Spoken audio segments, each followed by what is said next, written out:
Hello, good evening, and welcome to Final Boss Fight. My name is Jeff, and tonight we return to the cozy murder mystery world of Brindlewood Bay, where everything is normal and nothing weird is happening at all.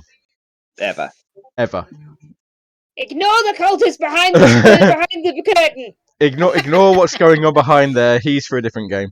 I am joined this evening by Stanza, Hey. the Dark Lord Richard, Hello. Robin, Hello. and Sarah. Hi. And as I say, we are back with Brindlewood Bay with the next episode in the series. But before we get into that, let's have our cozy vignettes, our little opening scenes. Start with who wants to go first on this one?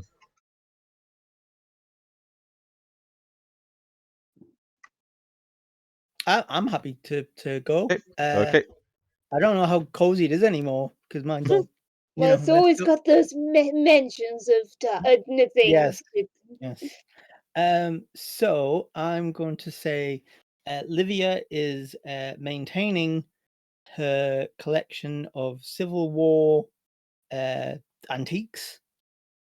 So armor, helmet, sword, that sort of thing. And when she touches like a sword or something like that, she gets this weird flash of like violent scenes in her head with like cultists and all horrible manner of things going on.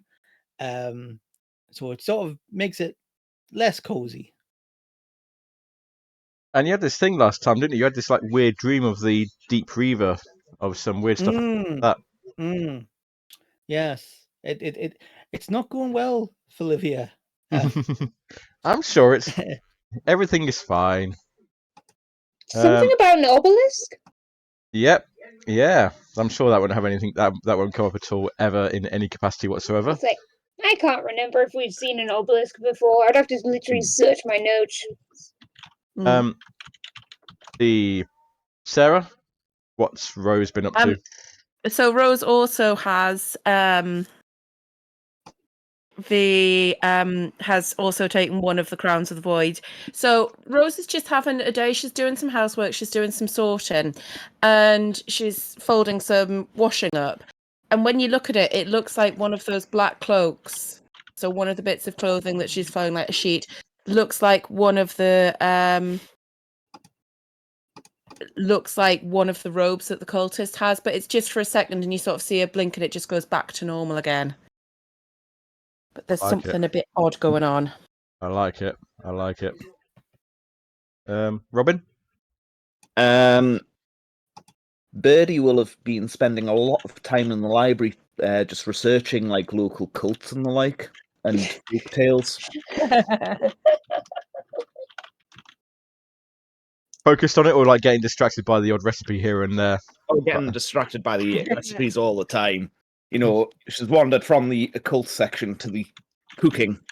Well, they're right next door to each other. I mean, it's like, you go too far one way. It's like, there's no marking. You just like you go too far one way. Suddenly, it's like witch hunts of Salem, and then next thing you know, it's Jamie Oliver. It's easy mistake to make. Some cultists still have rituals for making meals for their eldritch gods. So You got to have the bring and buy drives, haven't you? You got to have all the outreach barbecues and things. And Stanza, what's Myrtle been up to? Oh yeah, was there a marsh nearby? You can say there is. I think yes, because of duck. Like because the newts. It was newts last time, wasn't there? Yes, the Newt Preservation Society. It's like while you're having spooky visitations or researching cults, I think Myrtle is just going out into the marsh gathering herbs and taking records of anything that's looks a little bit new. Oh, I love that. That's great. So, with that, let's roll the opening credits for tonight's episode of Brindlewood Bay. It's a beautiful day in Brindlewood Bay. The murder mavens are on the case. solving mysteries, we're serving up cake, and it's a beautiful day in Brindlewood Bay. It's a beautiful day in Brindlewood Bay.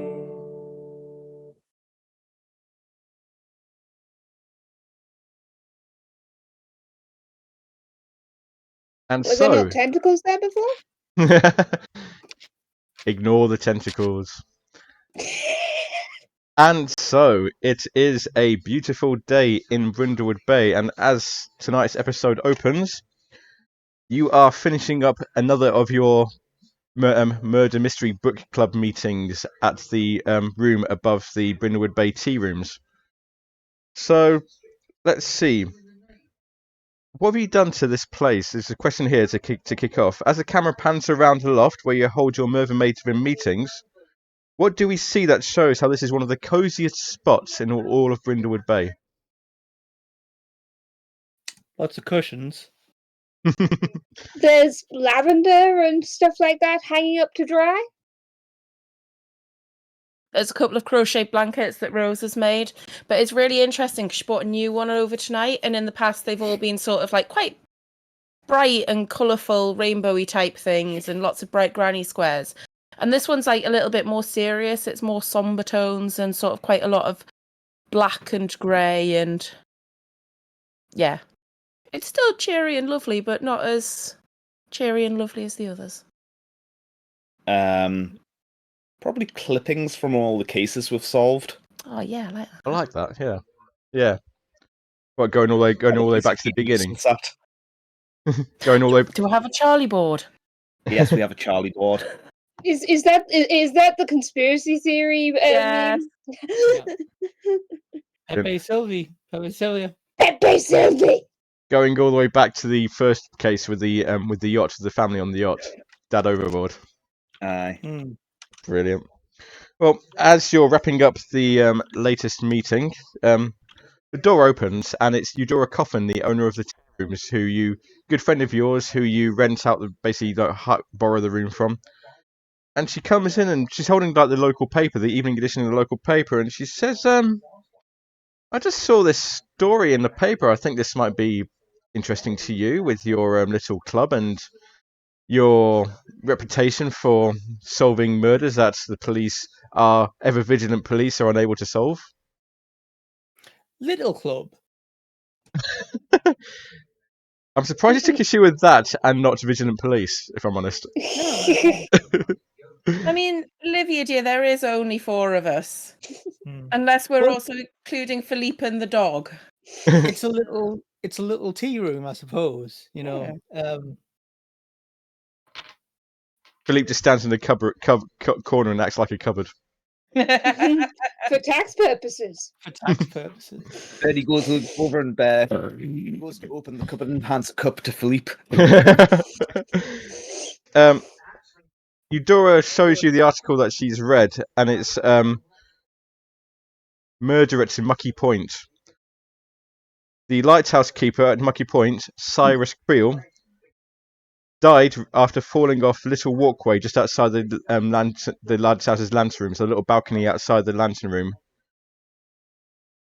Several locals were interviewed, and some of them have quotes that were fit to print. They think that he was murdered, as the grizzled lighthouse keeper had kept the lantern lit for decades, and only someone green and inexperienced would lose their footing and tumble to their death. The Mucky Point police force, consisting of one constable Alvin Deshane, says that the death was strictly an accident, and any talk of murder is baseless speculation. And you've heard of Mucky Point. It's a little village about a few miles along the coast. There's a little ramshackle bus that goes from Brindlewood Bay to Mucky Point, goes out every evening, comes in every morning, and then comes back every evening. And Eudora says, well, maybe you should apply your unique talents to this case. Maybe the constable may be glad of the assistance. Yes, maybe we will. But first, I've got to make a phone call. I'll go ring our police detective up. Detective Inspector Dalrymple, who's speaking? Oh, yes, it's Birdie Drop. You owe us about 10 favours now. Fine. What do you want? We want a lift over to Mucky Point, please. Why do you want to go over to Mucky Point? There's There's been a murder there. We've been asked to the inquire lighthouse. into it. The lighthouse keeper, the constable over there, said that he thinks it was just an accident. There's nothing to investigate. Surely. Yeah, no, you're coming with us. Come on. Fine. Puts the phone down. You can hear, like, just like he puts the phone down very grudgingly. Somehow that carries over the phone as the line is disconnected. Yeah. Through the magic of TV time, we will say that it's probably like late afternoon. And shortly, and a few minutes, and probably like 20 minutes later, this like old station wagon pulls up outside, and Dalrymple is in the seat. Come on, then. Might as well. Excellent. You can get some experience on the job too. Could Livia make her own travel arrangements? Okay. I mean, there's the bus. There's a bus who's driven by Joe Sargent. You take that if you wanted. It's a rustic sort of journey, that is. I'm not sure if that's a joke, but Livia wouldn't dignify that with a response. Does Livia hate public transport? Is on principle? Well, she hates the public. They tend to be on public transport. If only that wasn't the case. Seriously. But I'm sure she'd arrange a suitable vehicle to take her, Philippe, Tiberius, a bar, and all the essentials. Is this a party bus? Just travelling light. No. Probably not far from it. It's a slim down bar. Dalrymple will say as you get into the car, says, I hope you know what you're doing. Mucky Point has got a bit of a reputation. They don't like outsiders. Yes, we learned that during the auction. Yeah, they don't seem to like us people from Brindlewood Bay in particular. I don't really know why. You hear it as Livia has planted a radio in the car so she can communicate, and says, "Yeah, well, we don't like them." So, I mean, quite frankly, I know the constable says accident and the townspeople say murder. I think if I lived in Mucky Point for decades, I'd have jumped off that lighthouse. Well, let's see, because Dalrymple just like very grudgingly he puts the car into motion. The Livia party bus follows behind. Did you remember to shut your fridge? My fridge? What? What's a fridge? What's he talking about? Some people accidentally leave their houses with the oven on. Fine. Turns around the car, goes all the way back to his house, leaves you in the car while he goes in, checks everything, comes back out again. Yes, everything's off. The cat's out. The lights are off. The fridge is closed. The oven's off. Starts off again. Journey time probably takes about an hour. It should only take only half an hour, but the road is very ramshackle, very rickety, very country lane. I'm sure you've seen it where now it's so now that only one car can go at a time, and if another vehicle comes past, you're a bit stuck unless you can quite try and squeeze past each other. And there are at least two occasions where the cars coming towards you are 2 or 3 cars deep, and you've got to wait a while for those to go past. How'd Livia cope with a bus in that? Because that would be even worse. Or do you just? It's not a bus. It is a comfortable, expensive car. Just it can fit a dog and a minibar. The minibar. The party limo. Then I do apologise. I misheard. The party limo. So, as the path leads along the coast, you see your first view of Mucky Point, and the first thing you see is a lighthouse right on the far edge of the cliff. Out on a little pointy part of the cliff, there's a lighthouse there. Near the base of the lighthouse, you can just make out this rocky plinth that it's standing on. Seems to be some like black rock that it's standing on. There's a small shack there. You can just see, and then you see the town itself. Or I say the town. Town is a strong word. It's just like a single road with some buildings on either side. And Dalrymple takes the car slowly through, and you can see the Golden Bull Roadhouse on one side, the Shane's Gas and Sundries, the Mucky Point Lighthouse Museum, Codswallop's Bait and Tackle. Now, Codswallop, they were at the auction. Am I right? I've got Lily Codswallop. Yes. Was she the one who'd been sent by her siblings to? That sounds alright. Yeah. Yep. Yes, I have a feeling that we figured out that there was a rival cult here.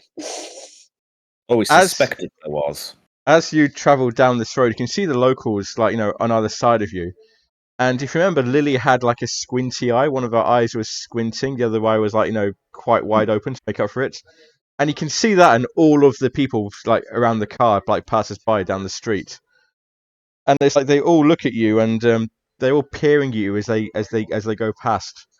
As you go past, and you see they immediately suspicious of you, immediately hostile because you're outsiders, you're newcomers, you don't belong here. Even though you've only come from a few miles up the road, you don't belong here. But at the end of the road, there's a gas station.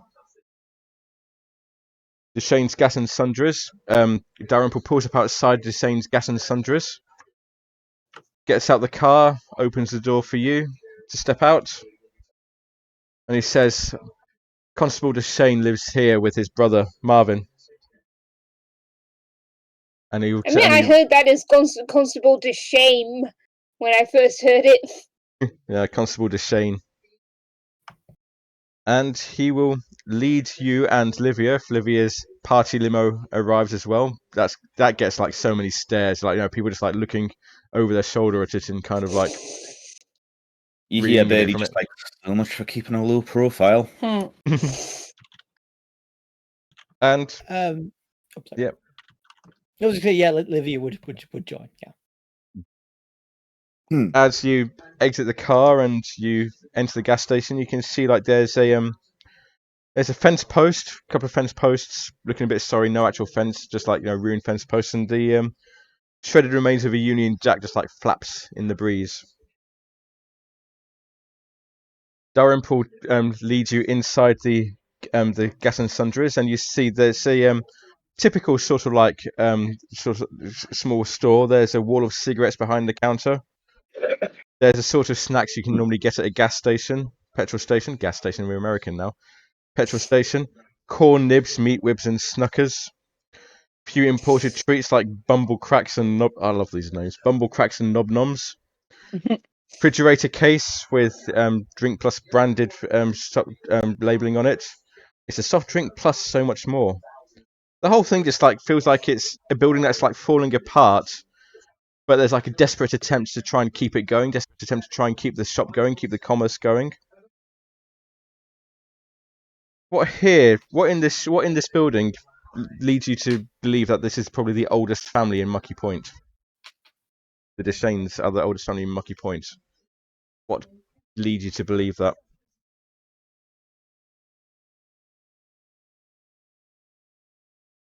Can there be like a sign saying established 1643? Yeah, I mean, that's a very forward-thinking petrol station that was established in. It could have just been like it started out as a sort of like a farrier. Yeah, that's better than what I was going for, which was just like a little corner shop selling like a trading post, effectively. All of the freezers are still powered by ice. What was that brand of car that was a rival to Harrison Ford at the dawn of the car? Just wondering if there was a photo of one of those. Well, like a jalopy or something. Could be, yep, could be. Yeah.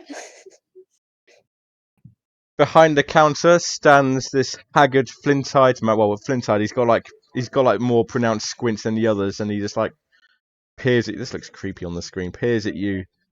He's wearing greasy overalls, and he says, sorry, I wasn't expecting outsiders too. Yes. What can I do for you? And Dalrymple says, we're here to speak to Alvin. Oh, my brother, he's out at the moment doing his round. To be back very shortly. You hear about Cyrus, are you? That's right, dear. Well, Cyrus was a tough old gizzard. Give him that, and yeah, he was nimble in a monkey getting around that lighthouse. Tell you what, there's no way he slipped and fell. I don't care what my brother says. Someone How killed old him. was he? It just says elderly. Yeah. Well, I'd say it's elderly. the elderly. Grizzled old lighthouse keeper. Yeah, I mean, the elderly can have accidents, but anyone can trip. Mm. You know, He it's, knew his way around that lighthouse. He'd lived his life there. He knew that lighthouse like the back of his hand. Did he live there on his own? He did, yes. Although Did he not have recently. visitors? Not recently. He took on an assistant recently, within the last year. Stephen Blair. From your neck of the woods, from Brindlewood Bay. I'm gonna have to Would check my that notes. name ring a bell with any of us, given that we've all been in Brindlewood Bay for a long time? You probably heard of like this young man who moved out this way. Probably just didn't. You don't really know why he moved out there. We've met a Melanie Blair. of a bakery. Don't have any. Possibly. Yeah, we'll say it's. But it can be. The Brindlewood Bay is a close knit community. It would definitely be a relative of some description, like brother or cousin or something. But Marvin says, but from what I heard, Cyrus treated him horribly. I don't know why he stayed. So, your name's Marvin? Yes. And your brother's name is Alvin? Yes. Do you have any... No, it's just us two. You need a Simon as well. I know. Well, now I'm curious about what you're expecting the third name to be. Well, Kelvin? I don't know, but Calvin? But just, cruel parents. Although, Genevieve is around somewhere. I don't know where she's gotten herself to. Genevieve, yeah, we, well, want of a better word, she's our mayor. You do need a better word, because mayor does not accurately describe. It's more of a traditional position more than an actual governmental position. I assume she must be kept very busy mayoring all of this. She's out and about all the time, yeah. But sometimes you barely see her. Sounds like your sort of company, Olivia. Why is that? Posh person. I'll have you know I've never had a job in my life. Exactly. Well, and this doesn't sound like a job. Or any truck with democracy, as has been established before. So any sort of governmental position. Well, it's definitely not democracy. Well, it doesn't sound democratic if it's traditional. It's like... Oh, get your flag fixed as well. It's an insult. Is there anything you ladies would like, or are you just here to insult me? The latter.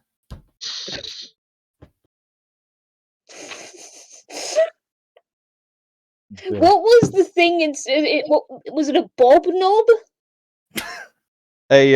No, a knob hob, I believe it was. A knob hob. Knob nom. Yep. Knob a packet of knob noms. Well, I think that there's going to be a lot of hobnobbing today, so I'll get so I'd like a packet of knob noms. The packet of biscuits from America of all places. I just like the pun. That is the only reason for this. Do you know, is there a police cordon or anything around the lighthouse at the moment? Alvin put up a keep out sign, but since he came up with the idea that it was an accident, he took it down. And where can we find this Alvin? He'll He's be coming around. back. He'll be around somewhere. He'll be coming back either on his rounds or coming back shortly. If he's anywhere, he'll probably be at the Golden Bull. Golden Bull, is that a pub? Yeah, the Roadhouse. Just you would have seen it on your way in. It's literally like 2 doors down. And is Stephen Blair still at the lighthouse? As far as I know, he'll probably be in either in the lighthouse itself or one of the shacks.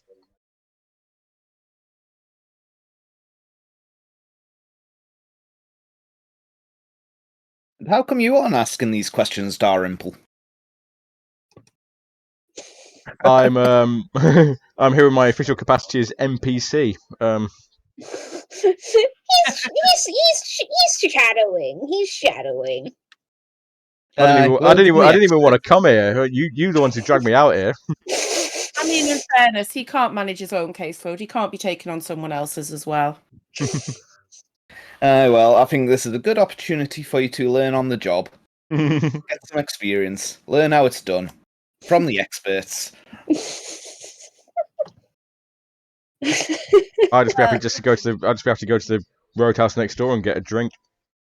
No, grab him by the ear. I mean, that sounds like a good place to check if some of us want to speak to this Alvin. But no drinks. I mean, I would be interested to go up to the lighthouse. Does anyone fancy coming for a walk? Yes. Lovely places, lighthouses. Are we splitting the It party? has a sailor's fondness for them. Are we going to split the party? Yes, of course. Okay, let's see. So, who's going where? Birdie'll go to the pub. Okay. Birdie's Lighthouse. Lighthouse for Rose. Lighthouse for Myrtle. And where's Olivia going?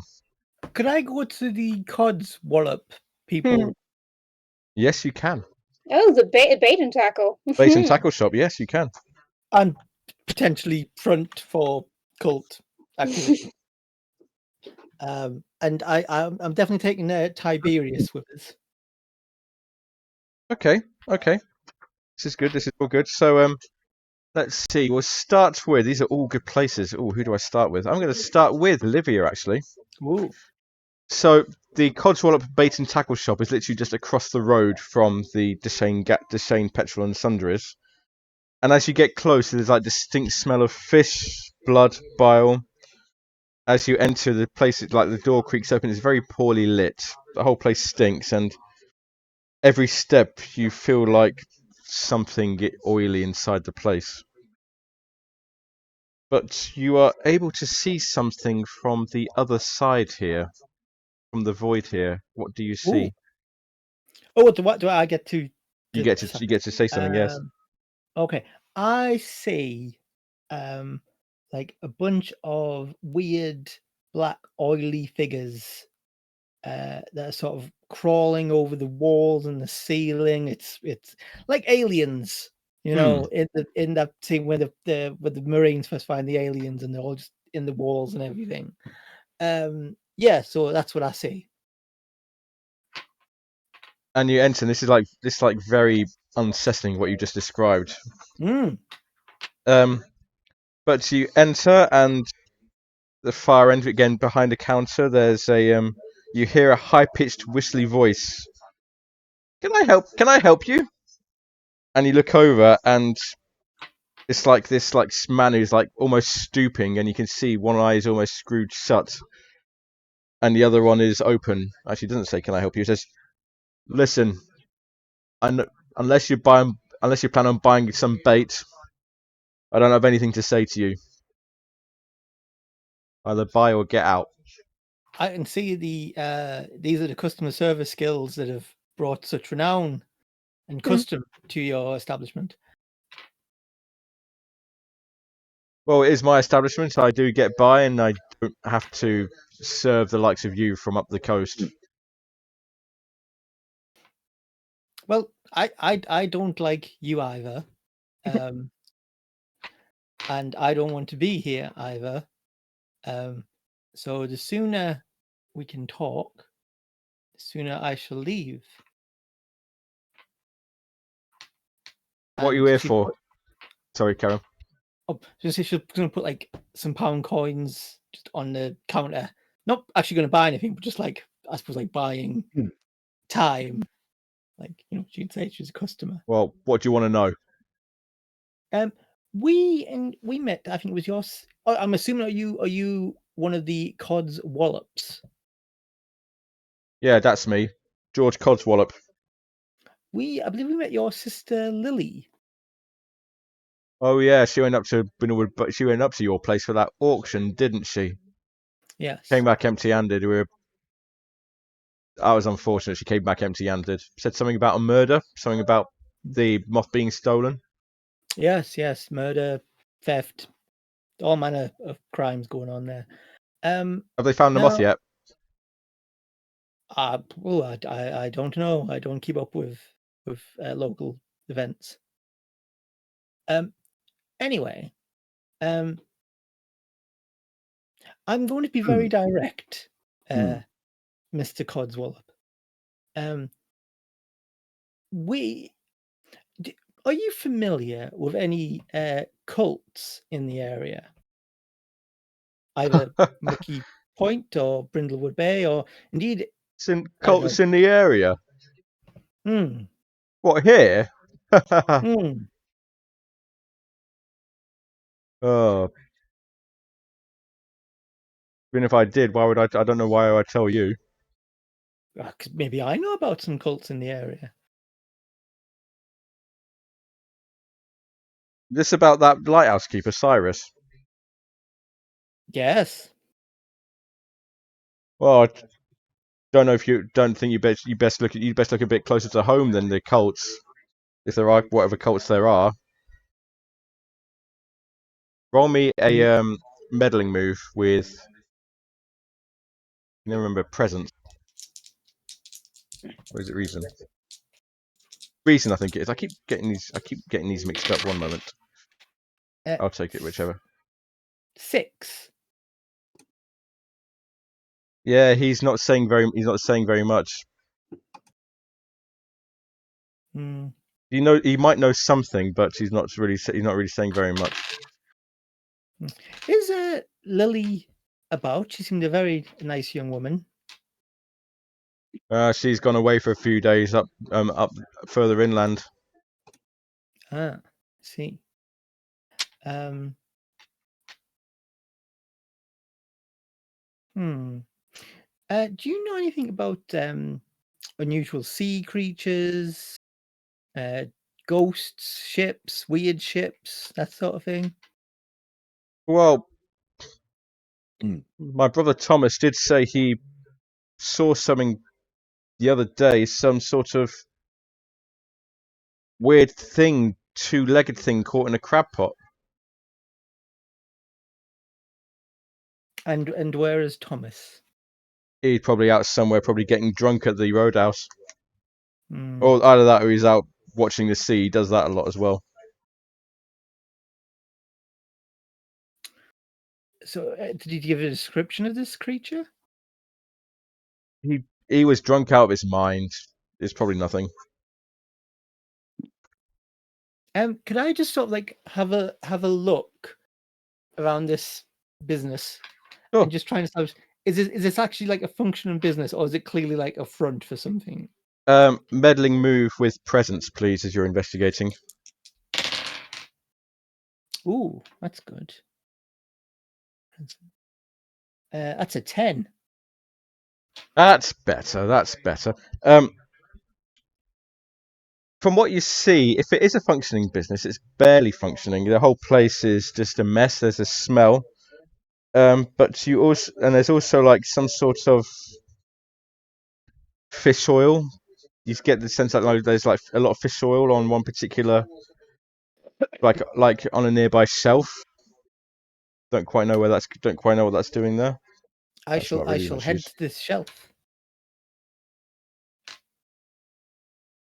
It looks like there's something there was something there, but it's since been moved, and whatever it was seems to have left this oily substance behind. I think we got to stretch. Mm. Stretch. Been there for a while. Seen it up to now. What was this?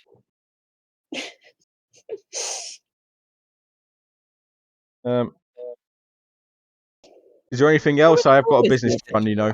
I mean, I want to get further into this establishment, basically, like the back rooms and whatnot. Okay. Now I know I've got a move where like, Spend on something. but it only works at night. What time is it now? Probably getting towards like later in the day, towards evening. So not Uh, quite night. Not quite night just yet. So I can't utilize this move. Can't use it just yet. No. Okay. I am going to kneel down next to Tiberius and just instruct him as a dog to cause as much chaos and damage as possible in the shop front area. Oh wow. You know, I've got 20 quid in this. I could buy the whole place. I'm not, That's going to be a day move, I think, actually. So we'll make a day move. What do you think will happen if you fail? I'll get thrown out. Yep, that's fair enough. So this will be a day move, and I'll say it's composure because you're trying to hold your nerve as this chaos, like Tiberius starts yapping about and knocking stuff over. Composure. Tiberius is quite a big dog from what I remember Yes. as well, isn't he? Oh, it's protection. 8. Okay, yeah, you do just about hold your nerve. You do hold it. You do hold it together, but George Codswallop is not happy. He looks like he's throw this dog into the sea. So whatever you're going to do, you have to do it quickly. Yeah, I want to nip past him. Mhm. I'm hoping he's coming out like from behind the counter or whatever to deal with the Yep, dog, and we can say that. Yep. And I'm going to head into like if I can find like I can imagine an office, but just to have a snoop around. It's more like an empty, a bare, empty cupboard, more or less, just like barely big enough to do anything in. But you do see there's a desk in there. There's like on there is a stack of overdue bills. Could I have a quick look as to what they are in reference to? Is it just your typical bait and tackle shop bills, or is it, I don't know, gunpowder and cult supplies? Well, they are bills that the shop needs to pay. So like the heating and electricity. Yeah, what there is of it. Yeah. So nothing particularly that would stand out as Cultish, but from what you see, the business is not doing well at all. Have these bills? Are they organized, or is it like a stack of unopened? It's like they've been open and it's like tucked to one side, really. Anything else in the desk? If I could snoop through.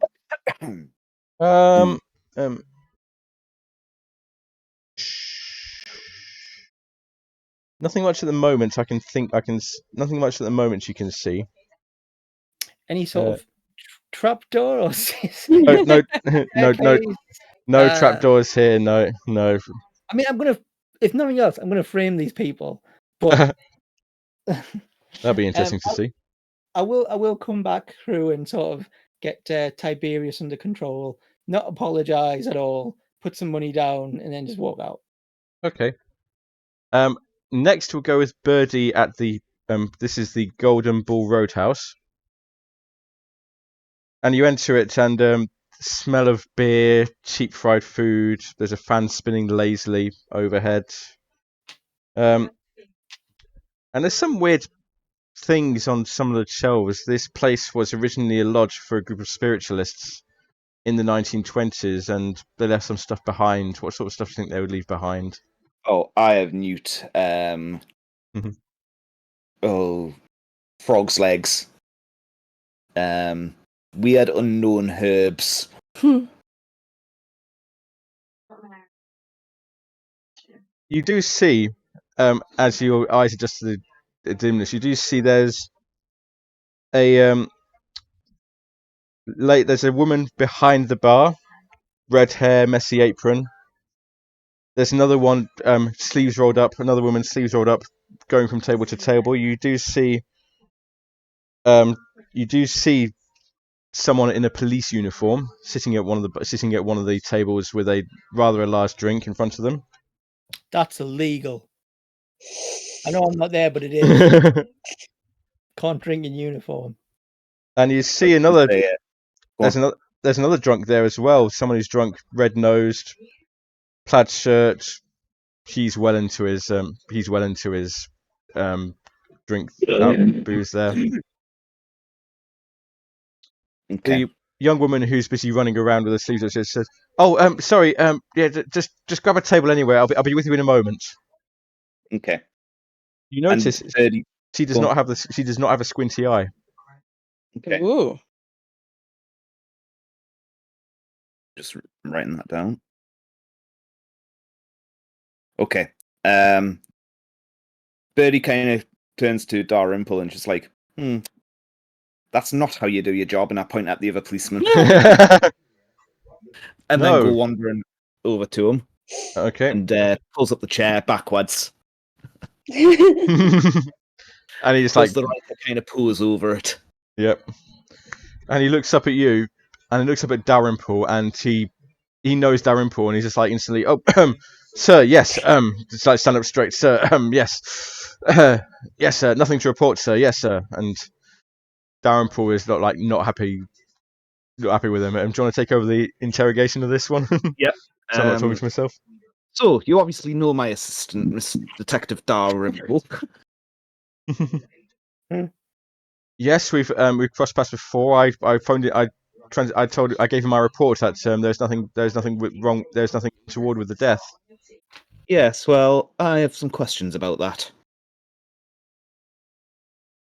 First off, you seem to think it was a murder. Why did you change your mind? Well, there's no way he was murdered. It simply doesn't happen here. We're a close-knit community. We care for each other. Not something you'd understand, being up from the coast, but nobody here would have done it. Nobody here would have murdered him. And why do you think that? We all knew Cyrus. He had his ways. He was a bit. He could be a bit uppity at times. He could be a bit contrary, but no one had any reason to kill him. And up there, it was windy that night. So he would just blown over the rails that night. But it seems very odd. From what I understand, he knew the place pretty well. Well, he was old. People can make a mistake. In the dark, you don't see where you're going.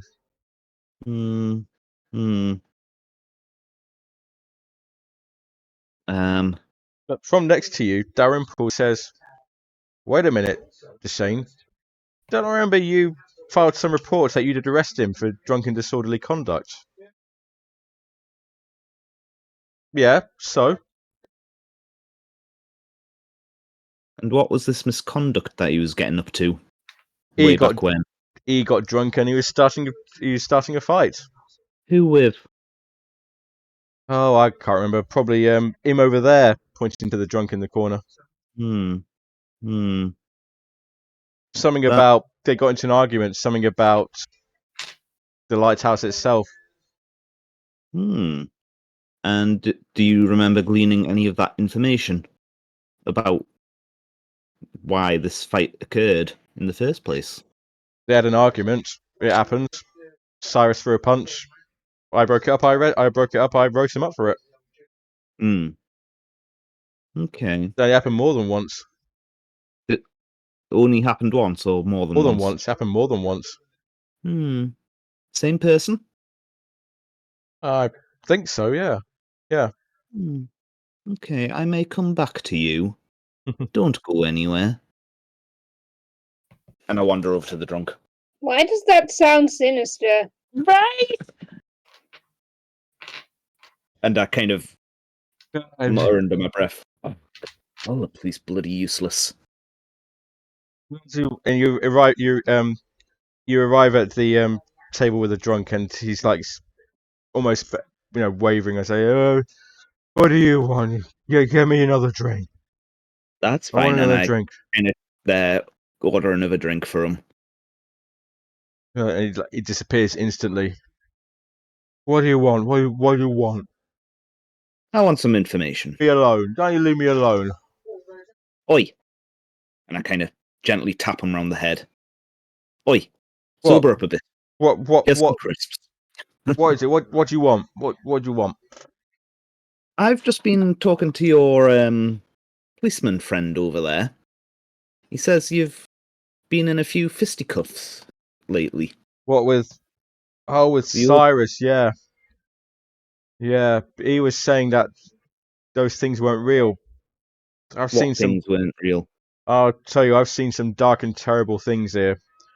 Things make you go white as a sheet if you saw him. Of course, no one listens to me. No one ever listens to the drunk guy in the corner. Well, I'm listening now. So tell me.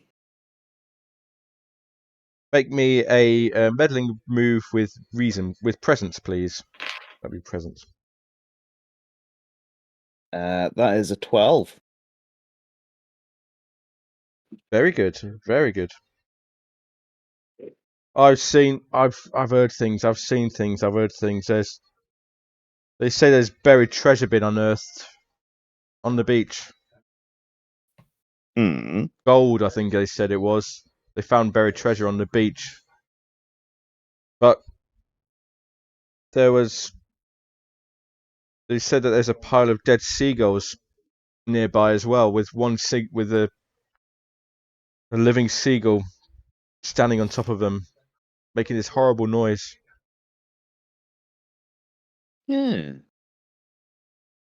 Right. Are these seagulls the nasty creatures you've seen? Oh no, that's the no that I haven't seen them. I tell you what I have seen. I've seen mermaids. I've seen selkies. I've seen horrible things. Things that will keep you up at night. I tell you, I ain't going down there again. I pass over a beer mat and a pen. Can you draw these down, what they looked like? And he like draws you. It's like a very like shaky hand, just like a kind of like you'd expect, like fish sort of shaped, like bottom half fish, top half human, but not like the traditional depiction of beautiful like Ariel from the Little Mermaid. These are more like fins and sharp faces and sharp teeth. But again, this is the ravings of a drunken madman. Mm-hmm. I And where did tell you you, see these down creatures? by the coast near the lighthouse, under the lighthouse. So you see that one, Hmm. you don't see him, you don't forget him. Very well. And old Cyrus was saying that these creatures didn't exist. Yeah, he was saying there's not. He's saying he'd never seen them. He'd been living there for decades, and he'd never seen anything like. He'd never seen them at all. I said they were. I said I'd seen them. They had to be real. We got into an argument. And next thing I know, there's punches being thrown. Hmm. Was he normally the kind of person to throw a punch? He could get a bit rambunctious when he'd had a few. Yeah. Jamie's not around to question. I'd quite like to know a bit of information from him as to why. Well, thank you very much for your information. Just give me another drink. I order him another drink, but I order him a shandy. And I And- get him like a load of bags of crisps as well. The lady comes over armed with these and goes, "Oh, here you are. Sorry, we haven't met yet. My name's Tara Hill. I'm one of the owners of this roadhouse. That's my wife behind the bar, Sandy." Oh, very nice to meet you. I'm Birdie Drop. Have you you're new in town? You're new in the village, I take it. Oh, we're just coming up for a couple of days, if that. Well, they're a special breed over here. I'm from Bournemouth, but they're a special breed here. Have you talked to Thomas yet, the fisherman? No. Where can we find him? Probably find him on the cliff looking out towards the sea. If you do, make sure you don't catch him in the middle of one of his funny turns. You might regret it. His funny turns? Yeah, something happened to him, but never been able to find out what. Hmm. Okay, well, thank you very much, Tara. Please make sure our friend... I'm sorry, I didn't catch your name. Oh, this is Benny Williams, but we call him Tug. Hug. Please make sure he gets home safely. Do most nights. And try and sober him up a bit. It's easier said than done. And I was going to say, I'll let the scene move on to someone else now. Okay. Lighthouse crew with Rose and Myrtle. You walk the pathway, and it actually leads you out of the village. It's like a good 20-minute pathway towards the cliff, and you see the lighthouse in the distance, like this spike with the lights. The light is still lit because there's still a lighthouse keeper there. But as you get closer, you can see that it's set on a plinth of this black shiny rock, and at the bottom of it, you see like this. You see a lighthouse. You see this shack at the bottom, the lighthouse shack. So is there only one shack, or is there a couple of them? There's only one shack. There is only one shack. As we're walking up, I'm obviously going to be looking out for sort of any what look like secret traps, pathways going off anywhere in particular. Well, surely there's a pathway to the shack at least. It's still quite open. It's like there's no like bushes or trees anywhere here. It's just like barren, like grassy grassland towards the cliff. And you look up and you see like the lighthouse just like towering above you.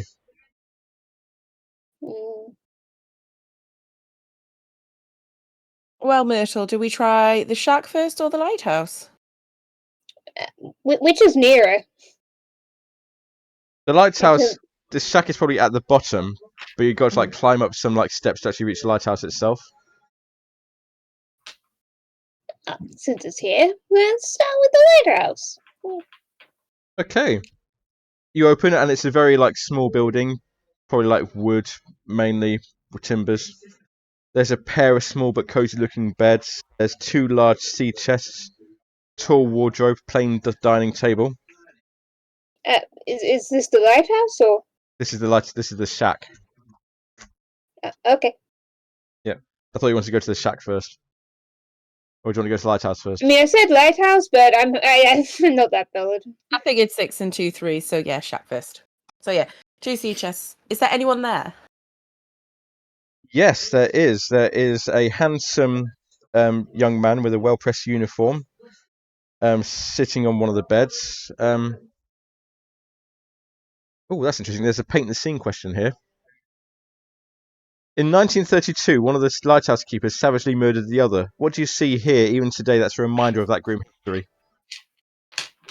Ooh. It's in the ground running here.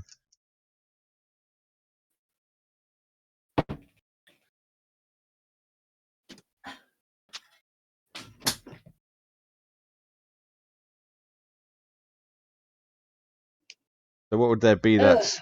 I've got 2 ideas. One of them is like maybe it's like there's a Yep, go. so like maybe there's a gash in the walls of from the murder weapons of like being.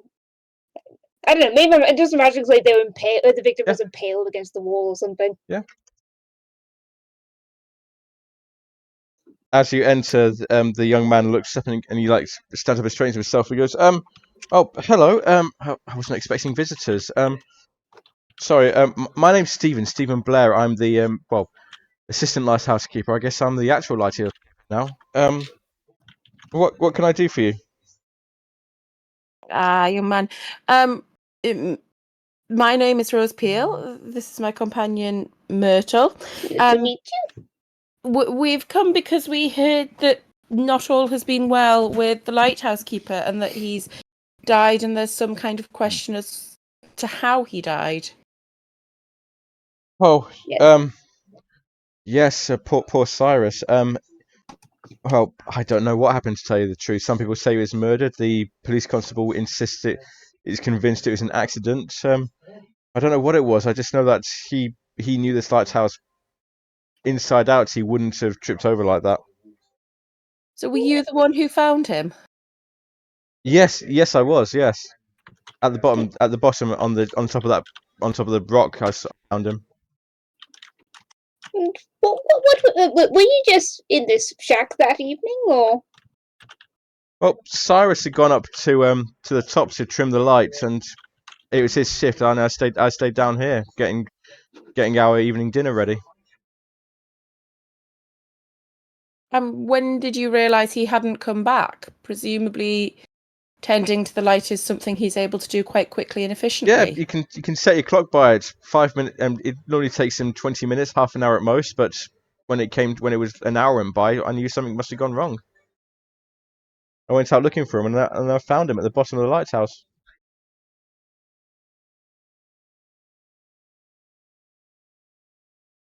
And you both lived in the shack here together, is that right? Yes. Must have been quite intense, sharing living accommodation with your boss. He was complicated. No doubt about that. But we got by. We made the best of it we could. Complicated, you say? Yeah.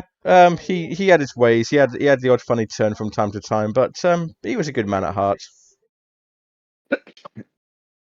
And what happened when he had a funny turn? He would he just like sit there muttering to himself. You saw the gas in the wall, didn't you? They say that some lighthouse keepers went mad and started attacking each other, and one of them murdered the other one. And you just start muttering something about that, or something about these strange things that he said that he'd seen or that he'd heard.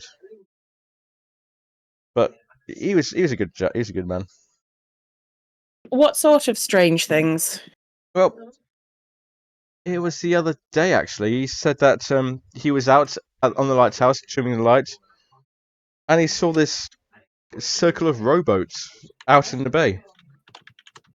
He said rowers were standing on the boats, loudly singing to some god of the sea. More than one, from what he said.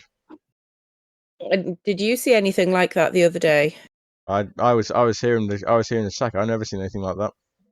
Or if they were singing, did you hear? Didn't hear anything. No. And have you ever seen anything as unusual as this? No. I'm Brindlewood Bay boy myself. I've never seen anything like that. I don't believe any superstitions like that. What brought you to Mucky Point? Oh, I'm glad you asked. I suppose it's kind of strange. I think. You might think that someone like me to be a lighthouse keeper, but honestly, this lighthouse has always fascinated me. And there's no way I was going to be working at the bakery in Brindlewood Bay. That's my sister Melanie's job. So it was purely for work, nothing else. Oh, I just wanted to get out. And have you found it a pleasant experience living here? We're also from Brindlewood Bay, and we've not exactly been Welcomed. welcomed with open arms. It takes them a while, but they get used to you eventually.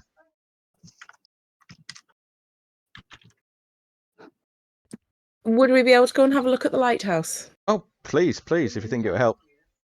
Please. It would be grateful if we could. And he leads you out to the shack, and as you get closer, you see it's again like this solid block of dark, shiny rock. Stairs carved into it, leading up to it, and he gets the key out, opens the door to the lighthouse, and as you enter, you just get this sense of vastness above you. You feel like your stomach dropping. And even though it's just like a huge hollow cylinder, there's no echoing. There's no echoes here. No matter how loud you speak, it's always a whisper. Eerie. This is an unusual sensation. Are we able to go up? Yeah, we can go up to the top. I'd be careful though. I'm more sure-footed than I look. And he Um, leads you up the winding staircase to the top, and you open it, and it's the light is he turns down he says, "I'll go in first and turn down the lamp a bit." And you go in, and it's quite weird. It looks like previous lighthouse keepers have had strange beliefs about the sea, about the light. You see some weird things dotted around. What sort of things do you think that might be that show that they had some strange beliefs over the years? What sort of things do you think there might be? some sort of tokens, sort of little talisman things hanging up. Maybe there's a sea painting, but when you look closely, the sea is made up of faces. Oh God. I like it. I like it. Oh, A sea of souls.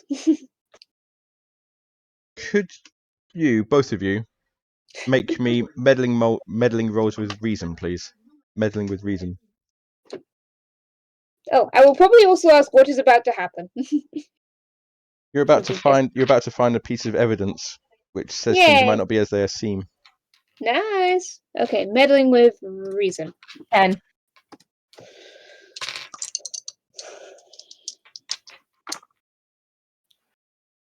Eight. I'll give it to Sarah. I'll give it to Rose. Rose got the higher value. As you're looking around the lighthouse room, you spot a little scrap of paper balled up in one corner. No, I go over and pick it up. Would you show Stephen what you've picked up? I would Would be you trying to do it sneakily. Good, because when you open it up, it's a note. Apparently, Cyrus was intending to dock Stephen's pay. Ooh. Does it say why? Not really, but obviously Stephen didn't know about it.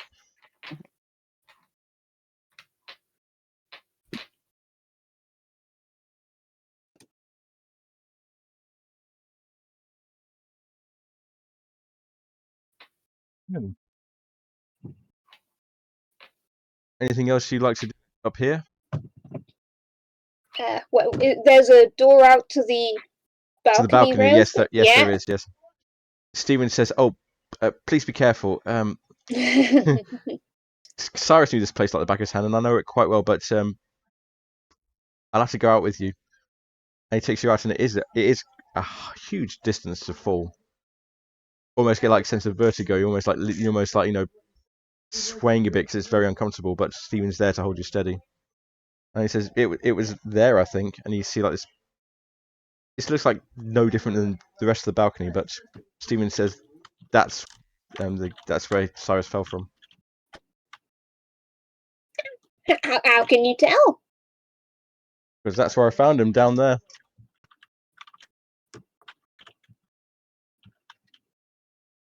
And he points you over the side all the way down to. He says that's where he landed.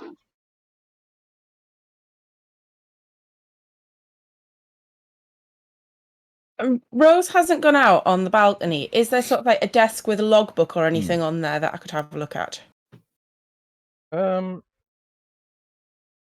Yes. I won't make you roll again because you've already got a good one. You find a logbook, and inside the logbook there's some newspaper clippings. Something about a fatal car accident decades ago, and Cyrus was supposed to be involved with it. Does it say what his involvement is with it? He was suspected to be the other driver. And where sort of in the logbook were they? Were they sort of like keeping the place in the logbook or at the front or? Kind of keeping the place, really, I'd say. And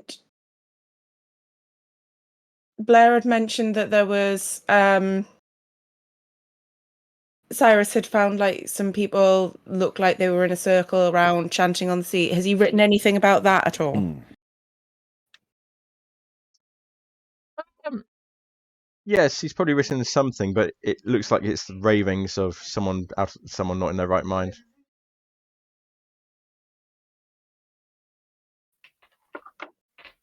I'm gonna move back to Livia, actually. Are you leaving the bait and tackle shop?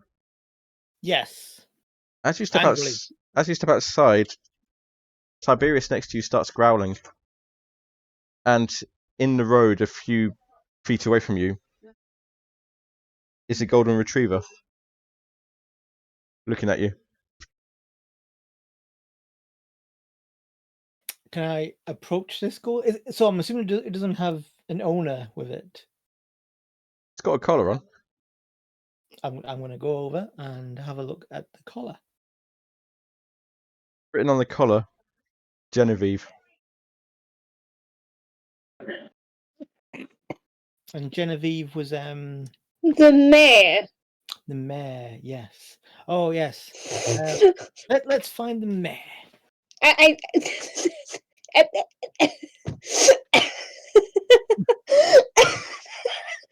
think you have. He said it wasn't a properly much of a role that did anything, and that Genevieve was always out and about. This tracks to me. The dog is the mare. That's what I think. That's what my first thought was as well. Yeah, mine I mean, too. that's what you put on a dog's collar. Its name. You put the address on the back. I mean, our dog has chipped on it, but I don't think that's quite the same situation, really. So yeah, is it literally just the name? Is there address or phone number? The address is the petrol station.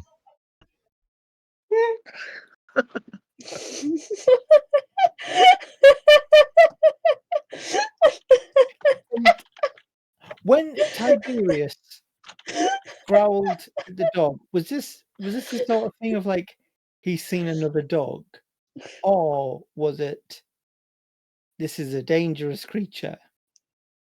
Is this the evil detecting dog trope? Dog is sitting there. Genevieve is sitting there, looking at you as you approach. Obviously, you've obviously examined its collar, found out its name is Genevieve. And she runs off up the road, stops, turns back, looks at you, runs a bit further, stops, turns back, looks at you, a bit further still. Wants you to follow her. I'm gonna follow. All sorts of clever dogs in your life. She leads you to a small alley between two buildings, and she paws at something on the ground. Okay, I shall examine what she's. It's a piece of rope that's been frayed and speckled with blood.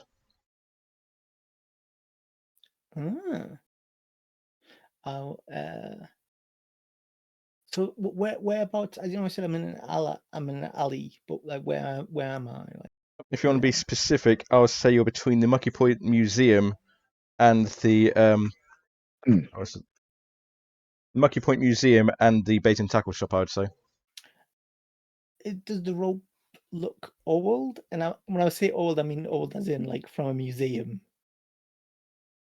Possibly. Hmm. The fraying looks new. The fraying looks quite new though. I'm gonna kneel down to the dog, Genevieve, and say, Genevieve, is this a clue? Yep.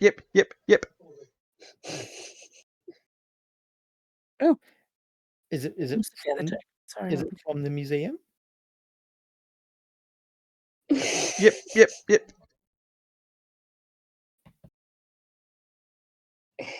Is the year 1822? Yeah. I need to check if there's a Looks at you oddly. I shall go to the museum. Would I? I can't imagine I've got like a spare lead on me, but basically I do want to take possession of Genevieve. I still follow you if you wanted to follow you for a bit. Okay. And this rope, like how much blood is on it? It says speckled with blood, so probably not a huge amount, but enough to say that it was near blood at some point. That blood has sprayed out at some point. How old does the blood look? Quite recent, I would say, actually. Right. Well, I shall go into one of these god awful museums. Okay. The museum is very, very small. You can smell furniture polish.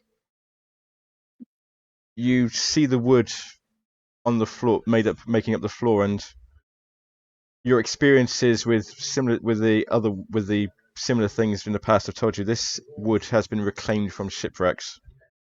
Mm. But as you look around, this building was originally used for another darker purpose. What was it used for? What do you see? What do you see? As you look around, and you can see that something else not quite right here. Could I go for, like, is this sort of a genuine historical thing, or could it be a weird culty thing? Weird culty thing. Let's go. Let's bring in the culty stuff. Weird culty thing. People got sacrificed here. Yeah, you can still see like the blood never quite got out of the boards. Yeah. Mm. But there is a lady here, probably middle-aged, wearing costume jewelry, got a streak of grey in her hair, colourful scarf. Hello, yes, nice to see you. My name is Elizabeth Hurley. I'm the historian and curator of the Mucky Point Lighthouse Museum. What can I do for you? First of all, Elizabeth Hurley. Eleanor Hurley. If I said Elizabeth Hurley, I'm so sorry, but that's probably where You did say Elizabeth I Hurley. did, didn't I? Yeah, yeah. Eleanor Hurley. Eleanor Hurley, yes. Well, Eleanor, I'm from Brindlewood Bay, the town, a bit further on the coast, and your mayor, who I've completely done a volte face about, and now I think is a brilliant mayor, and doing a fantastic job. Led me to this bit of rope. Is this from your museum by any chance? And I'll put it on the. Let me see. Yeah, we have a lot of rope like this in over here, and she leads you over to where there's like examples of ship rigging and block and tackle and stuff. And yeah, there is a bit of rope missing there, and she shows you like this gap where there's obviously a piece been taken out. When did that have happened? I don't remember when that happened. And it looks like it's frayed, as if it's been cut or broke, perhaps. Yeah, strange. That's very strange. And then also blood. Yeah, that's obviously worrying as well. That's yes. Don't know why. What? Who would have done this? Why would this have been done? Where is this rope from, specifically? I believe it's part of the rigging of the Dark Reaver, if I remember correctly. That makes a lot of sense. Yes. Do you have any other items belonging to the Dark Reaver? Ooh. Down the thing. She invites you to look around. Make me a meddling roll with reason.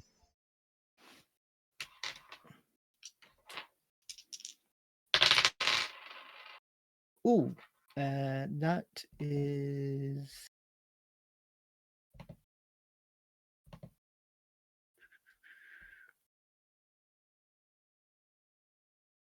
9.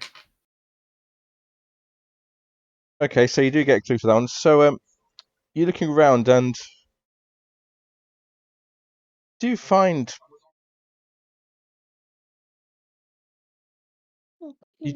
a bottle, an old bottle, obviously had whiskey in it at one point. But there seems to be some sort of diamond ring at the bottom of it. And Eleanor says, yes, I think this was from the Dark Reaver.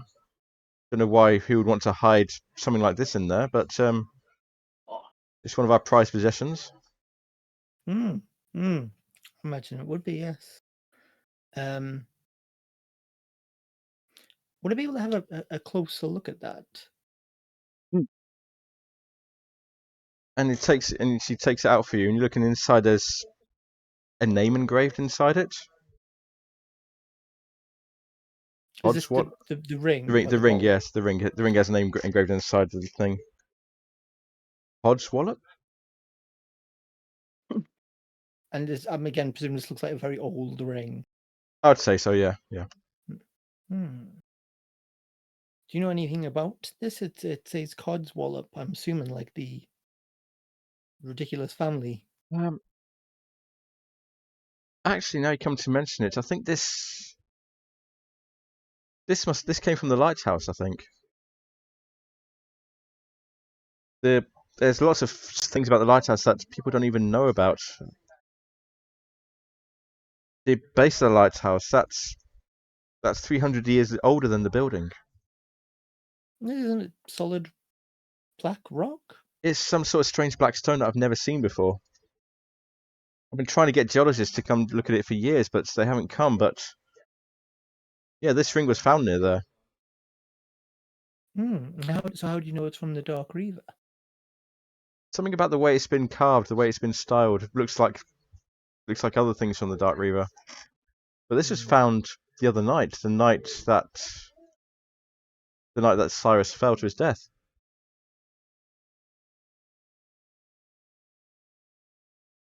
Wait, the ring was found the same night Cyrus was found dead? Nearby, I Yes. believe. Yeah. I want to ask a question, but I'm not there.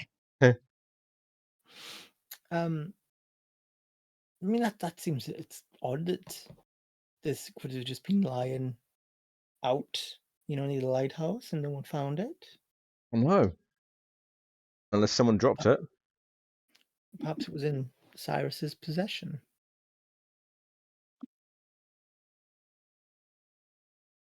Do you know anything else about the lighthouse?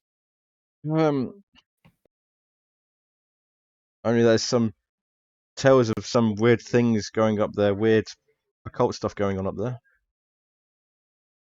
I mean that's the very thing that I'd like to know about. So I know the crew of the Dark Reaver, I think it was them, they used it. It was important to some of them, I believe. There are tales of weird creatures nearby and strange rituals taking place near it. Livia's very rich. Could she estimate the value of this ring?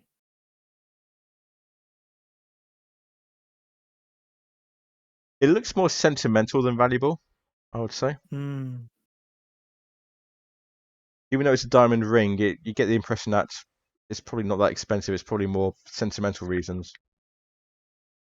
Do the Codswallops know this is here? Don't know. They've certainly never mentioned it. No, but it only came to light the other day.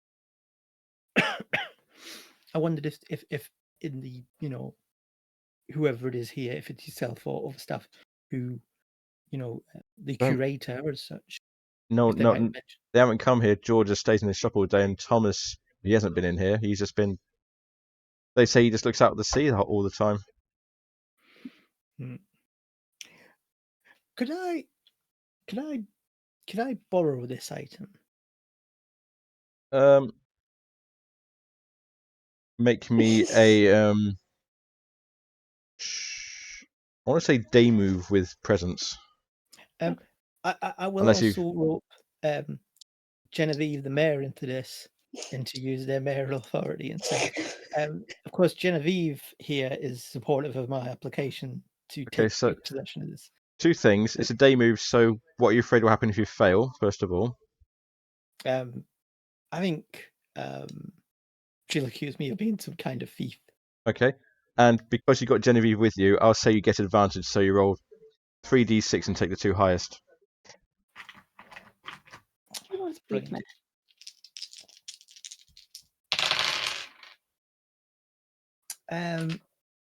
That is what was it with? Sorry.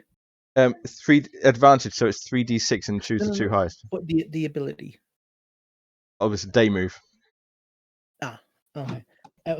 With presence, yep. They move with presence. That was it. That's 8. Okay. Yep. I'll let you have the ring, but you got. I do want you to give it back within a couple of hours. Fair enough. I'll take the ring. And I don't know if we want to take this opportunity to meet up again. Hmm. Just because we've got a fair few things we, probably want to, Okay. what's what I'm looking for? Discuss.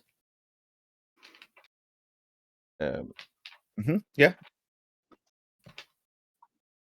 I think if you're doing that on your way back down from Lighthouse, Myrtle and Rose, you do see a figure standing on the cliff looking out to the sea. Looks very old. And you look closer, he's got like the typical characteristic of one eye screwed shut, the other eye bulging out, looking out to sea. Oh, well, we need to go and talk to him. So I sort of go up to him and go, "Hello, what are you looking at?" I'm looking at the sea. What? Anything interesting today? Well, the sea calls to us. Calls to all of us. Myrtle can relate as a sailor. He wants us to return to her.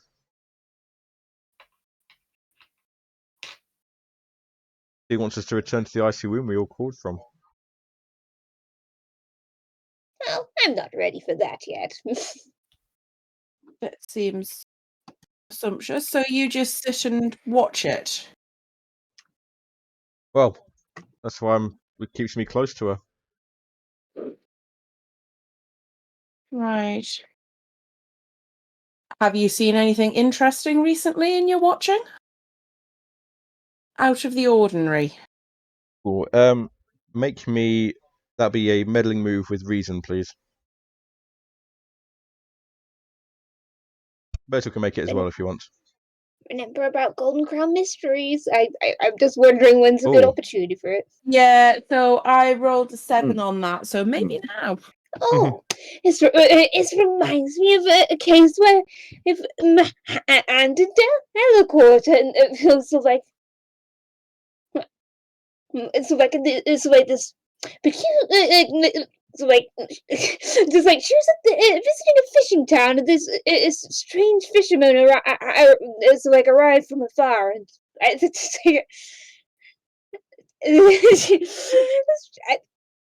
Other people can Okay, help with this as well. This is a group yes, thing. this is a group thing. The Please group help. effort. Okay, so in the thing, there's a fisherman arrived from a faraway place with nefarious intent, and Amanda solved it by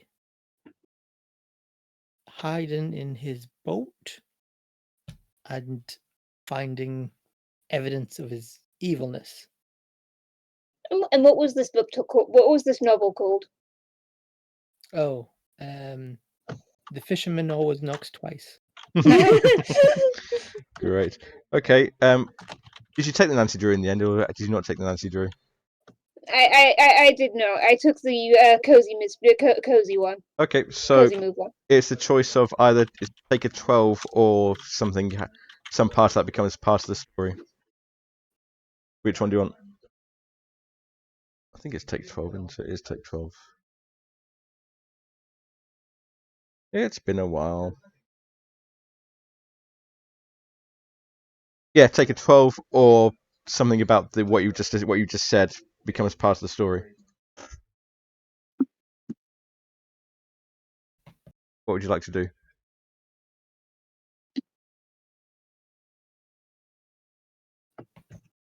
Is someone going to hide in this guy's boat?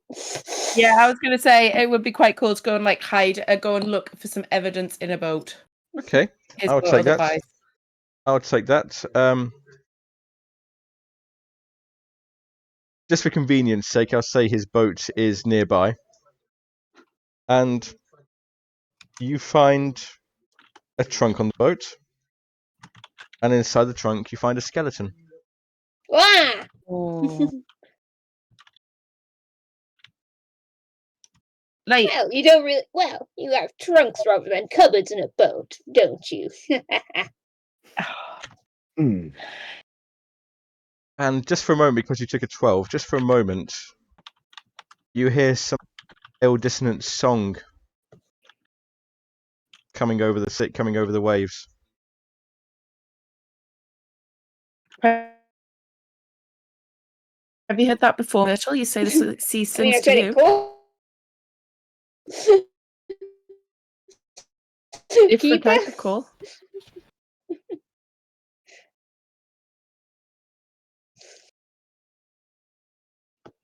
So, are you? Does the skeleton appear to be an adult skeleton? Yes. And obviously we can't date it, but does it seem really, really old? Fairly old, yeah. Probably, I'd say really old, yeah. Yeah.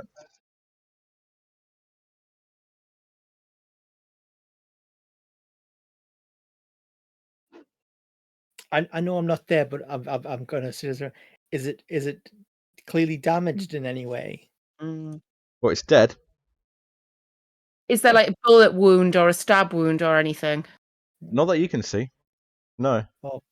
Weird. I know tentacles wouldn't have bones, I don't think, but weird tentacle bone things on its face. Not really, not that you can see. Just an Or old crushed bones? decaying skeleton.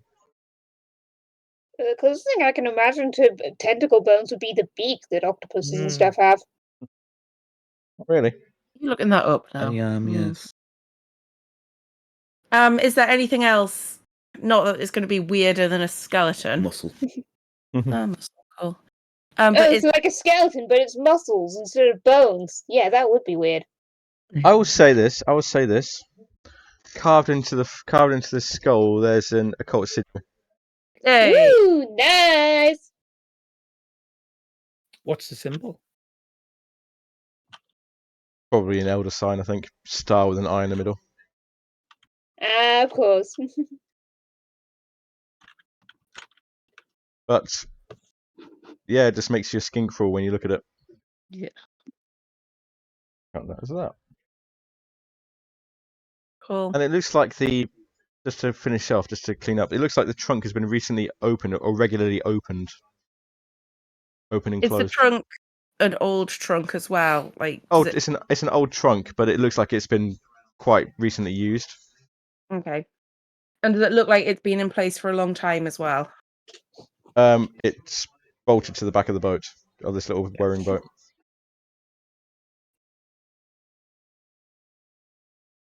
So, would everybody like to meet up again? Did I hear that it's been? Yeah, that's probably a good idea. Yeah. Do you want to run down? Do you want to run down the clues you found, as I've got them Yeah, I noted was down? going to ask what our clue versus complexity count was. Well, I'll run down the clues first. You've got the clipping about the fatal accident decades ago. You've got the frayed rope with the speckled blood on it. The argument between Cyrus and the drunk tug.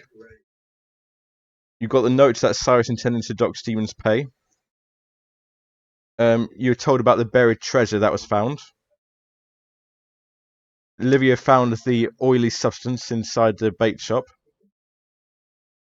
There's a stack of overdue bills in the bait shop. Cyrus is repeatedly arrested for drunken disorderly conduct, getting into fights. There's a skeleton you just found in a trunk, and the occult symbol on that skeleton. And you've got the diamond ring that you found inside the whiskey bottle, which I make to be 10 clues, and the complexity is 8. So if you get all 10 clues, you're going to get a +2 bonus on the theorize move. Okay. Do you want Do you want to do the theorize now, or do you want to carry on a bit? You have visited everywhere and spoken to everybody for a change. Wow, completionism. And show the ring to Bolton tackle shop man or man standing looking out over sea. That's what I was thinking. Yeah, like would that cause some recognition from them? Yeah, who are you showing it to in particular? The one looking out to sea seemed more amenable to Thomas. talking. Yes. He looks at it and his like eyes go wide. Where did you get this? It was at the museum. It's at the museum. Did they steal it? I believe it was discovered the same day Cyrus was found dead, and it seemed of historical import, so I went to the museum. It was in a bottle. Oh. No, that's ours. That belongs to us. Well, that may be the case. But where's it from? Like, what? It's been in our family for years. It's from our sailor date, from the days when we were sailors. Who's Why how did it get to the museum? I mean, when was it lost from your group, your family?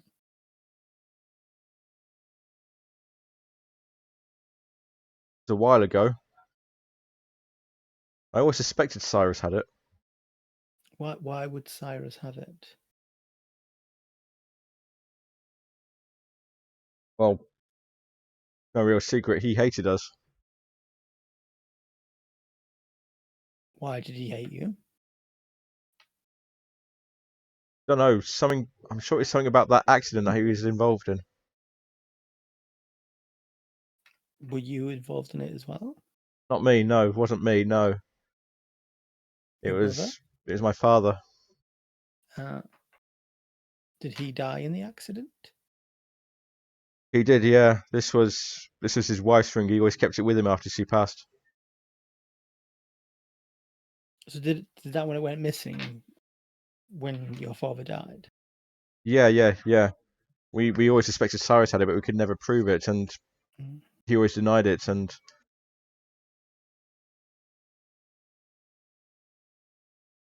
can I have it back, please? Oh, well, I believe right now it belongs to the museum, but I'm quite sure you'd be able to challenge that in a legal sense. You'd probably be on Legal better sense. footing. Legal you'd probably sense. be on Lawyers don't come down here. They don't care about us. yes, but if you just take it now, that leaves you open to more problems. If it goes back to the museum and then you explain how it is your property, I think that would work better for you. I'll try. I'll see what we can do. Maybe George got a better head for this than I have. Maybe he can come up with something.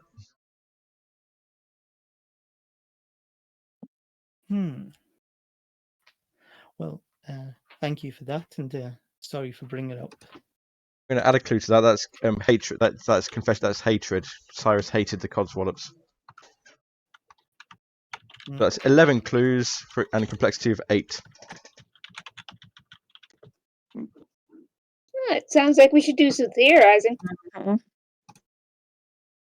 be interested to see what we come up with. So one of these are quite disparate clues, actually. Please make sense of them. I got no idea. The skeleton is the father. That's my first contribution. I think that's a good one.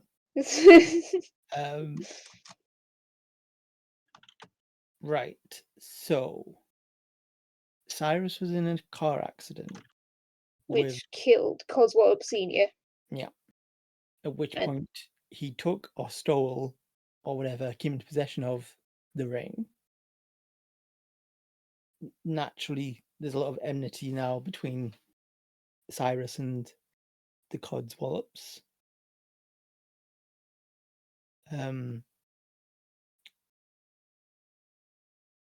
Right. I think I'd just say as well, because of the stage we're at and the things that have gone on, if you wish to include otherworldly or supernatural explanations, you can start bringing that. You can bring that in if you want to. Okay.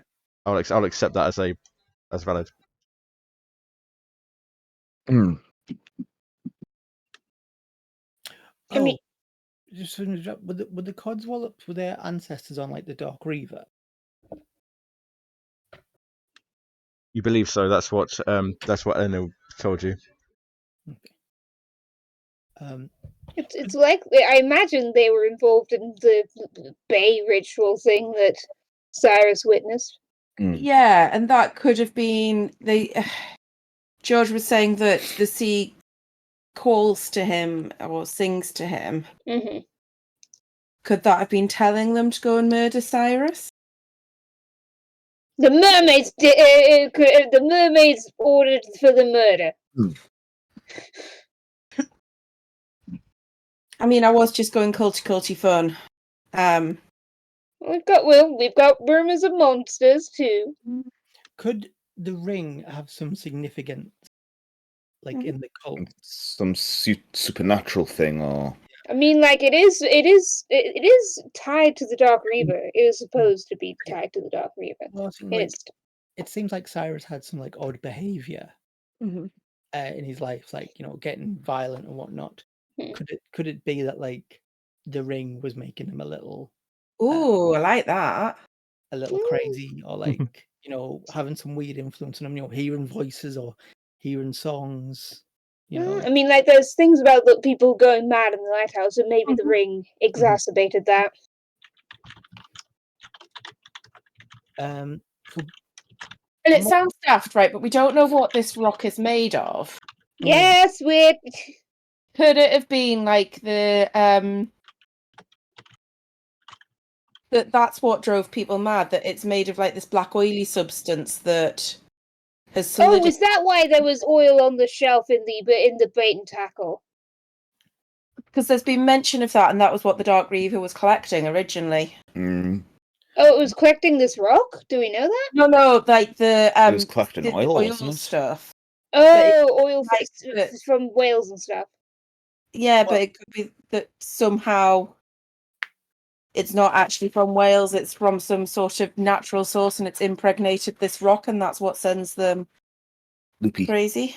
Well, I was thinking you want to say like the fountain buried treasure. Could they have found a supply of that oil, like in barrels, say, or something, which to the cult is invaluable, and the Codswallops are in that cult, so that's why the oil, like they're using the shop as a place to. So maybe the Codswallops got some of it, but Cyrus got a bunch of it. Maybe he knew that the Codswallops would be after it, and just like, well, screw the Codswallops. Well, maybe he saw them. I mean, he's on the lighthouse, and they're like, "Oh, we hate this guy. We need to silence him, kill him." After he discovered the buried treasure, Who discovered the buried treasure? Are we saying? Cyrus, which we're thinking is the oil. Well, I think I have to think that the Codswallops and the cult found the treasure, but Cyrus saw them doing it. Right. He's out in that area all the time. Actually, do you know what? That would have been a better reason for why they went and found the treasures. Was that after the ritual? Oh, maybe the ritual was to bring it to the surface. Oh yeah. Yeah, like so. Or to like scry it or something. Yeah. I mean, I had wondered if the buried treasure or part of the buried treasure was the skeleton. That's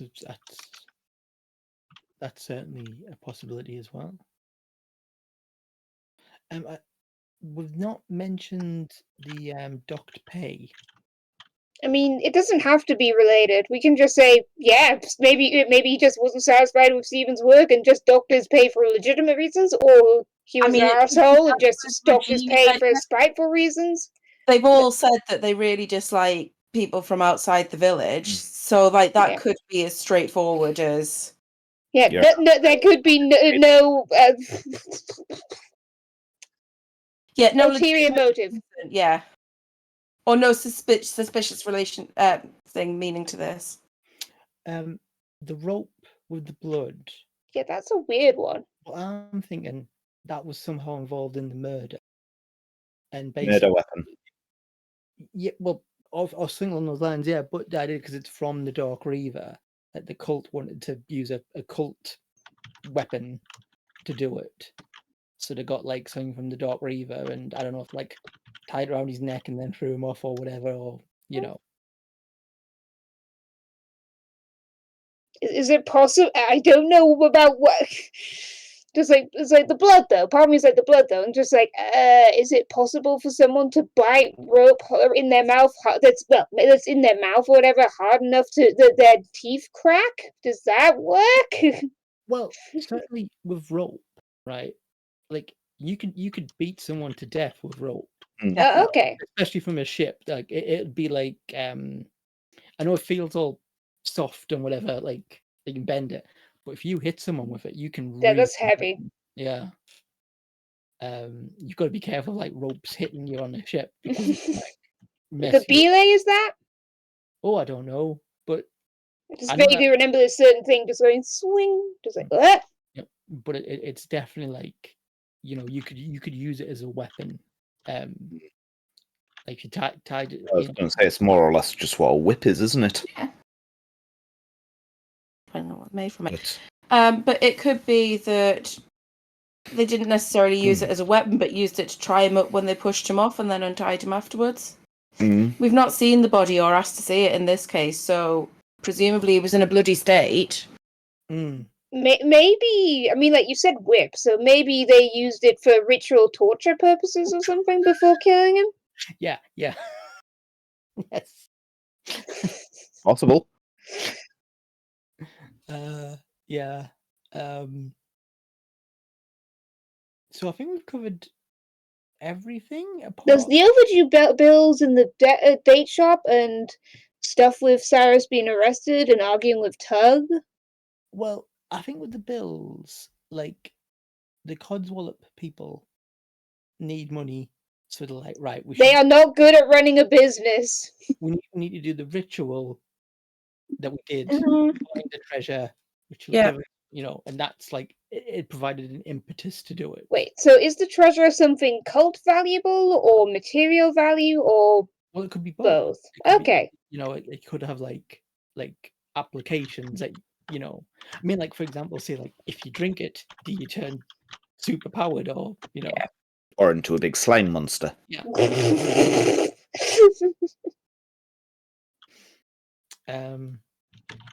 What was So the other thing that I just thought of a minute ago? I don't the know. skeleton we haven't I mean, Oh, I said at the start, right. it could be Yeah. their father. That's what I thought. and the occult Hmm. symbol. Well, he was in the cult. But that was when he died. They carved it into his skull. Is that just like a custom of the cult? I mean, And, like- you'd said that when you went into the museum before that there'd been ritual sacrifice there. Doesn't have to be the father that's its body. If it's an old skeleton, it could be from ages ago and came up with. There, we don't have to know who the skeleton is. Well, I mean, I'd be quite. Part of me is like, yeah, you could keep your dad's skeleton in the trunk, but just like, wait, why would you keep someone else's skeleton in your trunk? If it's only just come up with the ritual, like what else are you going to do for the time being? Well, but what do you need the skeleton for if it's not your dad? I was going to say, could the skeleton have been an old crew member of the ship? Yeah, I was thinking Like keeping it as a relic. What I just thought that they might have found it with the treasure, and they're not. Like it's only been a couple of days. They're not sure what to do with it. Like, because you might say, "Oh, we'll just dump it," but it's also a thing. But it's a cult thing. So they're just trying to work out. Yeah. What's the best thing to do with it? And in terms of Sirius getting into fights and things like that, and having slightly erratic and odd behaviour. Could he have been in the cult and maybe been trying to quiet people down about seeing these creatures? No. I mean, I thought that the thing we're going for that Cyrus was getting that Cyrus was targeted by the cult. So, like, was our theory? I think we'd say like his various weird behavior, aggression. Yeah. With like the lighthouse, the weird rock, and the ring. And then by the I c- time it's someone who has known him for a very long time, possibly knows how to push his buttons and all of that. Again, having a drunk fight, does not seem. And as well, because he was fighting them, seeing like that these things weren't real. That was Cyrus's position in this fight. Yeah. Wasn't it? So maybe. Well, I mean, like, Cyrus saw cult stuff and Tug saw creatures. Yeah. However, I mean, I'm wondering if if it was as a coping mechanism that Yeah. he was trying to deny. Just like, no, it's not real. Yeah, that's what I was thinking. It's like if it's out in the open, it feels more real. He's hearing like voices and weird things are happening, and he's like trying to cling to the idea. No, it's obviously not real. That's insane. So I think we've tied up just about everything apart from the docked pay, which we've sort of said is like an unrelated matter. Or So it could just who? be like he's becoming nasty because Well, I mean, like we mentioned the whole townsfolk disliking outsiders thing. It's like it could just be that. I mean, it's like Cyrus was not exactly a congenial fellow, even by townsfolk standards. So who did it? the codswallops, I'm gonna say George because I said I was gonna frame him. Yeah, I mean, Okay. like Thomas seems kind of preoccupied to do a murder. And he's Okay. roped in the policeman. What? He's roped in the policeman to help him out Why? because the policeman said it was an accident. Or the policeman could just be part of the cult. Yeah. I just find it funny that we just had this long time without the policeman being mentioned, then like policeman did. Okay, so is that what you're going with? George Codswallop killed Cyrus and got Alvin to help him cover it up. Yeah. And it's because of all the history cult stuff that they're trying to cover up, trying to hide. Is that what they're saying? And Yeah. and the enmity, yeah, and Yeah, and the enmity, imagine the enmity, yeah. as well. The enmity is a big part of that, yeah. Okay, so I believe that's all of them. So that's 11 minus 3, so it's 2d6 plus 3. And if you get this right, and if you miss this up, Olivia's going to be very unhappy with you. Mm-hmm. I mean, Richard moved. I wasn't sure if that was Richard volunteering to do the role. I thought it was Richard. Richard was going. Going for it, Richard? I mean, I'm happy with it. I wasn't, but I mean, I have 2d6 plus 3. That is a 13. Yeah. Absolutely right. Absolutely right. George Codswallop with Alvin assisting. And oh look, you've got a police inspector handily in the area. Hey, come do it. Come do your job. He listens. Dalrymple listens to you, but he's I was going to say I expected him to be following Birdie the entire time. This is how you do it. This is how you run an investigation. Yeah, but you manage to convince him somehow. He just like goes with it. He knows that you usually right on these sort of things, so he gets the two of them arrested without much fuss. And yeah, they are both part of the cult, the Midwives of the Void. You find the Black Cloaks in their possession, the Protestant Mass in their possession. Same cult. Oh yeah, it's the same. They turned out they're part of the same cult. Yeah. There could be a rival branch. I was going to say village rivalry between which is the best branch of it. Yeah, I don't want those Mucky Point people in our cult who I know hate, but we've got to have standards. Our cult? That makes it sound like you're in the cult, Livia. No. Well, it's like I don't care about cricket, but I want our cricket team to beat Mucky Point's cricket team. You know.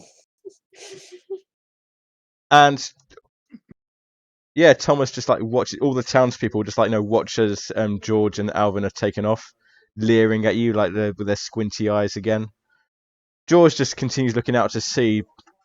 The sea's calling. We will have to go to her eventually. The sea's calling.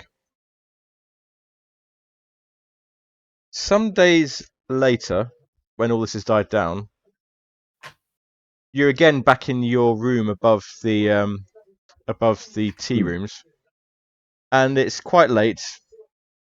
Eudora's gone. It's trusting you to lock up, and there's a knock at the door.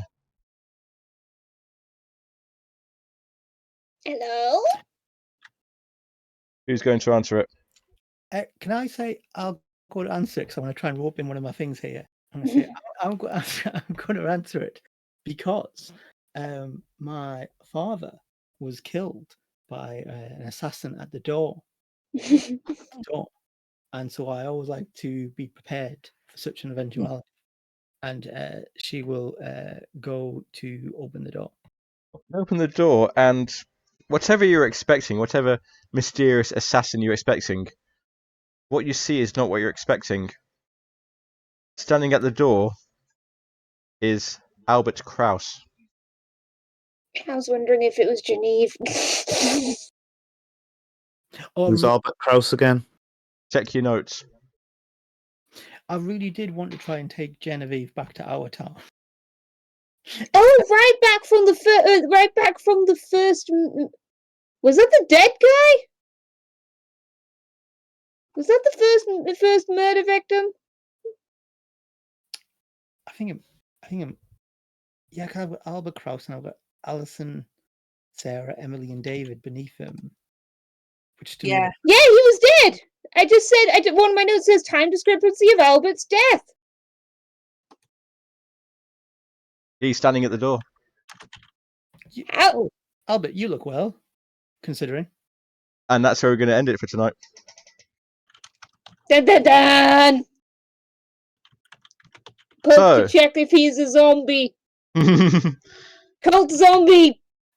So, let's go around and do our stars and wishes. Even though we're coming to the end now, we'll still do the stars and wishes because it's always useful to do. Stanza, start with you. Hey, that was a good. I like the cliffhanger, and the paint the room was all paint the scenes were all very fun. Anything you'd like to see? How much of it we'll get in is open to question, but anything you'd like to see, anything more you'd like to see? I still need to work on using Maven moves and so and the cozy activities, but I'm pretty happy with how we did because I've still referenced herbalism in a couple of places. Good. Yep. Richard. I like very much how we're getting into the true horror of all this stuff. I mean, I was sort of hoping I'd have to use a crown at some point because I wanted to get the void one. Yeah, none of us used a crown today. Wow. Great job, everyone. I mean, what I'm looking for is I don't know if the next one's going to be the last in the story, but I want a proper John Woo action style shootout cult massacre type situation. No pressure. I think the next one is your penultimate. Because I'm pretty sure you just got the pallid mask. Oh yeah. The next one I've got is the next crown is Richard's penultimate one. Yeah. Yeah. But I wanted that one. I don't want the one where I've got to go away. I want the next one where I'm obsessed with the void. Sarah.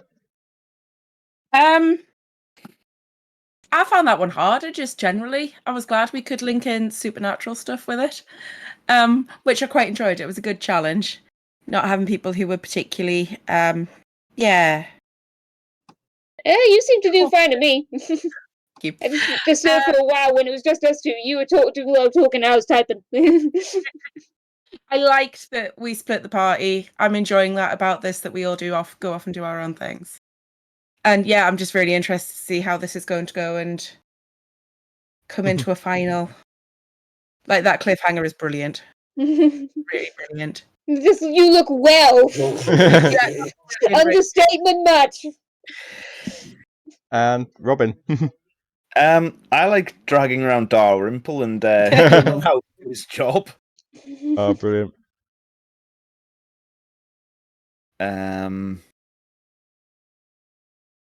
I want to see more of Livia causing havoc with her dogs. That was funny. Yeah, the Genevieve meeting, that was good too. I mean, I wanted to steal Genevieve. We can still go back and steal Genevieve. Bravo. I mean, I suspect this will go wrong since that dog is smarter than you would expect.